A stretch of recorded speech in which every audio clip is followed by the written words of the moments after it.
ng halimbawa sa ibaba. Suriin kung paano ipinakita ang pagsukat ng area gamit ang angkop na unit. Bumili sina Jenny at Johnny ng libro sa mall. Ano ang tamang unit na dapat gamitin sa pagsukat nito at ano kaya ang area ng libro na kanilang binili? Gamit ang panukat tulad ng ruler at panukalang tape, makikita sa larawan na ang libro ay may 20 cm lapad at 27 cm haba. Sa pagsukat ng area, maaari nating gamitin ang ilan sa mga karaniwang unit nito tulad ng square centimeter at square meter. Angkop na gamitin ang unit na square centimeter para sa mga maliliit na bagay, samantalang ginagamit naman ang square meter para sa mga malalaking pagsukat ng area. Gumamit ng angkop na panukat ayon sa hugis o laki ng isang gamit. Maaaring gumamit ng angkop na ruler, meter stick, panukalang tape o tape measure, at metrong panukat. Halimbawa, ruler para sa mga maliliit na bagay tulad ng libro, kwaderno, at orasan na ginagamitan ng sentimetro sa pagbilang ng sukat.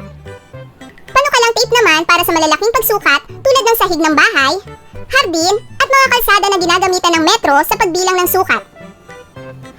Ang sukat ng area ay tumutukoy sa bilang ng kwadrado o squares unit na mayroon sa laki o lawak ng isang bagay o lugar. Ang mga karaniwang unit ng area ay sentimetrong kwadrado o square centimeter na may simbolong SQ para sa square at cm para sa centimeter. Metrong kwadrado o square meter na may simbolong SQ dot para sa square at m para sa meter.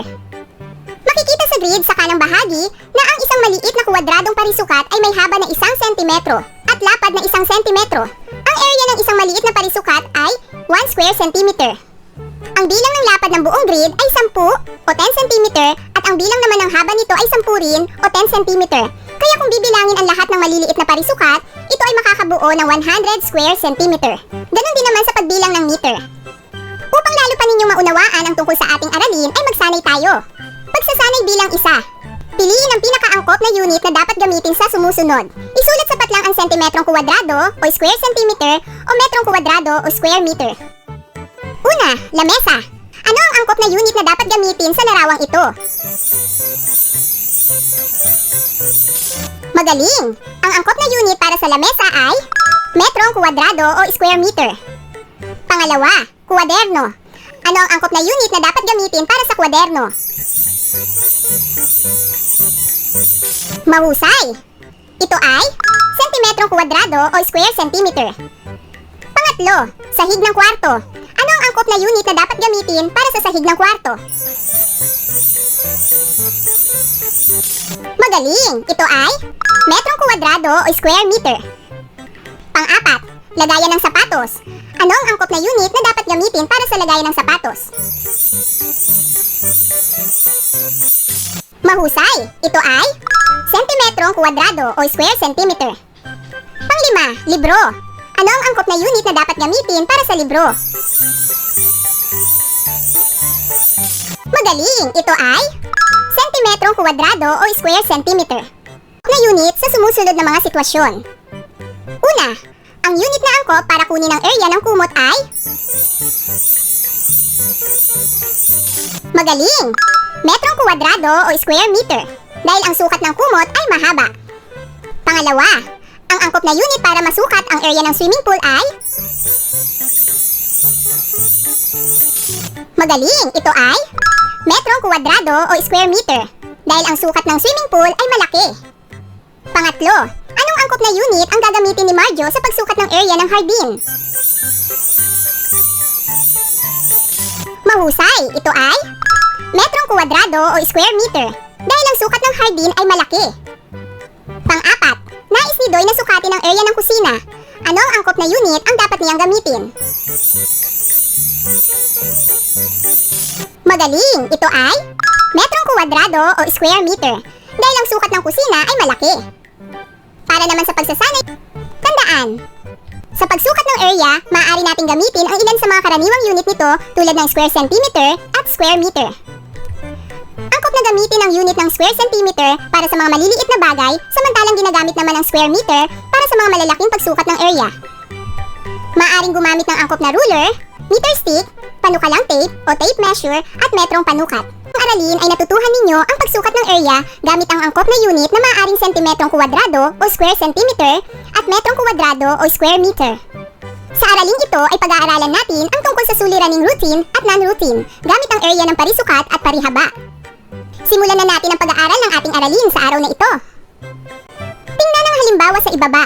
Suriin mo kung paano ipinakita ang mga suliraning routine at non-routine na gamit ang area ng parisukat at parihaba. Ang kwaderno ay may sukat na 20 cm haba o length at 15 cm lapad o width. Ano ang area ng kwaderno? Unang katanungan, ano ang hugis ng kwaderno? Tama! Makikita natin sa larawan na ang hugis ng kwaderno ay parihaba. Pangalawang katanungan, ano ang ginamit na unit para sa sukat ng kwaderno? Magaling! Ang ginamit na unit para sa sukat ng kwaderno ay sentimetro o centimeter. Pangatlong katanungan, paano mahahanap ang area ng kwaderno? Mahusay! Ang pagkuha ng area ng kwaderno na may hugis na parihaba ay length times width. Ibig sabihin, area ng parihaba equals length o haba times width o lapad. Ang formula para sa area ng parihaba ay area equals length times width. Ang haba o length ng kwaderno ay 20 cm, imumultiply natin sa width o lapad ng kwaderno na may 15 cm. Kaya 20 cm times 15 cm equals 300. At ang gagamitin nating unit para dito ay square centimeter. Kaya ang area ng parihaba o ng kwaderno ay 300 square centimeter. Ang sagot para sa pangatlong katanungan ay ang area ng kwaderno ay 300 square centimeter. Tandaan, ang pagkuha ng area ng parihaba ay area equals length times width o area equals L times W. Sa pagkuha naman ng area ng parisukat ay side by side o tagilirang ulit. Halimbawa, ang orasan. Ang hugis ng orasan ay hugis parisukat. Ang bawat tagiliran ng parisukat ay may magkakaparehong haba o sukat. Kaya, area ng parisukat equals side by side o tagilirang ulit equals unit times unit. Halimbawa, ang sukat ng bawat tagiliran ng orasan ay 30 cm o 30 cm. Ang side by side nito ay may 30 cm na sukat. Ito ay may pare-pareho lamang sukat. Kaya, ang formula para sa area ng parisukat ay area equals side by side o area equals S times S. Kaya ang sukat o area ng side by side ng orasan ay 30 cm times 30 cm. 30 times 30 equals 900. At ang unit na ating gagamitin ay square centimeter.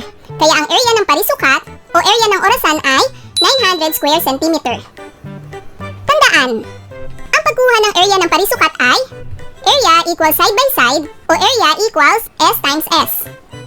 Upang lalo pa ninyong maunawaan ang tungkol sa ating aralin ay magsanay tayo. Gawin natin ang pagsasanay bilang isa.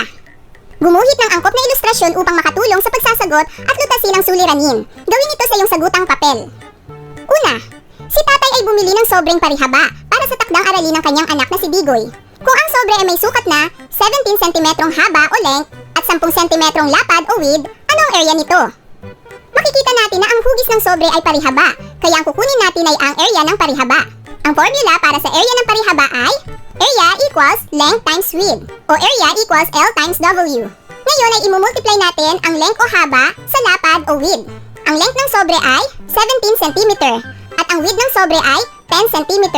17 times 10 cm equals 170. At dahil centimeter ang ginamit na sukat, ang unit na ating gagamitin ay square centimeter. Kaya ang area ng sobre ay 170 square centimeter. Pangalawa, ang mesa ay may sukat na 40 cm sa bawat gilid. Ano ang area ng mesa? Makikita natin na ang hugis ng mesa ay parisukat, kaya ang kukunin natin ay ang area ng parisukat. Ibig sabihin, kapag parisukat, ito ay may pare-parehong sukat sa bawat tagiliran o side by side. Ang formula para sa area ng parisukat ay area equals side by side o area equals S times S. Kaya, 40 cm times 40 cm equals 1,600. At dahil centimeter ang ginamit na sukat, ang unit na gagamitin natin ay square centimeter. Kaya ang area ng mesa ay 1,600 square centimeter. Tumako naman tayo sa pagsasanay bilang dalawa. Lutasin ang sumusunod na mga suliranin. Gumuhit ng ilustrasyon na makatutulong sa iyo. Una, ano ang lapad o width ng swimming pool kung ang area nito ay 100 square meter at ang haba nito o length ay 20 meter? Makikita na ang nawawala ay ang width o ang lapad ng swimming pool. Kaya ang formula para dito ay width equals area divided by length. Dahil ang nawawala natin ay width, hahanapin natin ang sukat ng width. W equals A divided by L. I-divide natin ang area na may sukat na 100 square meter sa length o haba na may sukat na 20 meter. Kaya 100 square meter divided by 20 meter equals 5 meters. Kaya ang sukat ng width ay 5 meters. Ang width o lapad ng swimming pool ay 5 meter. Pangalawa, ano ang area ng papel kung ang sukat nito ay 12 cm na haba o length at 6 cm na width o lapad? Upang makuha natin ang area, ang formula ay area equals length times width. A equals L times W. Ang length ay 12 cm times 6 cm na width. 12 times 6 equals 72. At ang unit na ating gagamitin ay square centimeter. Kaya, ang area ng papel ay 72 square centimeter. Pangatlo, ang area ng isang parihabang kalsada ay 584 square meter. Kung ang lapad nito o width ay 8 meter, ano naman ang haba o length nito? Ang nawawala natin ay ang haba o length. Kaya ang formula para dito ay length equals area divided by width, o L equals A divided by W. Kaya ang gagawin natin ay i-divide natin ang 584 square meter na area sa 8 meter na lapad o width. Kaya 584 square meter divided by 8 equals 73 meters. Kaya ang length o haba ng kalsada ay 73 meters. Tandaan, ang pagkuha ng area ng parihaba ay area equals length times width o area equals L times W. Ang pagkuha naman ng area ng parisukat ay area equals side by side o area equals S times S. Ang pagkuha ng sukat ng length ay length equals area divided by width. Ang pagkuha naman ng sukat ng width ay width equals area divided by length.